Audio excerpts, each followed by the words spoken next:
Hi, welcome to Chinaberry. I've been playing with Plarn. Plarn is an awesome way to reuse plastic grocery bags, which like billions of them are made in America every year, and they're a horrible environmental problem. So there are hundreds of YouTubes about how to make the Plarn. So I'm gonna put a few links in the description and you can look that up. But I wanted to show you some of the things I've made with Plarn. For example, I've made some rope. There is also a YouTube video about that I'll link. And I've made this purse. This took a lot of bags. And I made this bag. I'm still working on it. I've got to figure out the handles. As you can see, my hook is still in there. But this bag incorporates the grocery bags and other places like Bojangles, and these pink ones are the free newspaper that lands in my driveway every week. But this shiny business is videotape.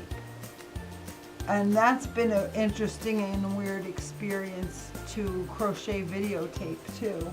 But how many thousands and thousands of videotapes exist in the world and they're obsolete now? What are we gonna do with it? Then, I also made some rope from the videotape. And this is pretty easy, and at least it becomes a useful item. Now, I started to make another bag. And I haven't crocheted in like over 45 years. Like for 10 minutes I crocheted as a teenager. So I'm not sure if this thing came out so roughly because I didn't know how to increase properly since I'm a beginner, or if the Plarn stretches more or not.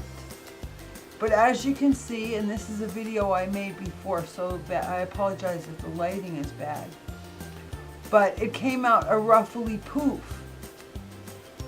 Well, I've been looking at other YouTubes about plastics, and a lot of people are melting it. They're melting it into solid blocks and using these blocks to work it with carpentry tools. And there are lots of artists doing small things like shrinky dinks or tiles from CDs or stuff like that. So I got the idea, why don't I just go ahead and throw this doily in the oven? And what I expected was for it to fuse together. What I expected was for it to fuse together and the colors to meld together and for it to look like a paint pour or like a spin art or something.